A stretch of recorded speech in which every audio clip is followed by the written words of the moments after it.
خلک باید څنګه له تالندو او برېښناوو څخه ځان ډاډه کړي؟ لومړی خلک باید د تالندې پر مهال په خونو کې پاتې شي او دروازې او کړکۍ باید وتړي. که څوک له کور څخه بهر وي نو باید سمدلاسه خونې یا موټر ته ځان ورسوي. خلک باید د تالندې پر مهال د لمبو وهلو په شمول په اوبو او یا بهر کې هیڅ لوبې ونه کړي.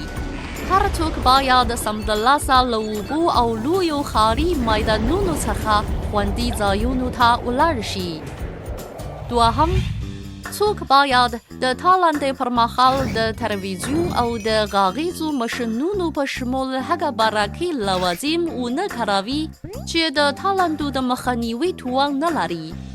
خلک باید د اوبو د نل له شیردن څخه استفاده ونه کړي.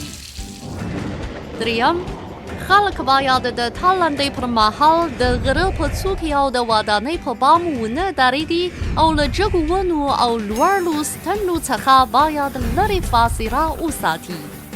که څوک په لوی ښاري میدان کې وي نو چترۍ باید پراننیځي او د کب نیونې دنډۍ او میټې په شمول ځینې ورته وسیلې باید په اوږو یونسي. څوک باید د انتن، د اوبو د نل، اوسپنیز جال، فلزي دروازې او کړکۍ او برېښنایي مزیو په شمول له برېښنایي تجهیزاتو او فلزي توکو سره تماس ونه نیسي. څلورم، خلک باید د تالندې پر مهال تلیفون او ګرځنده فون ونه کاروي. پنځم، خلک باید د تالندې پر مهال موټر سایکل او بایسکل ونه چلاوي.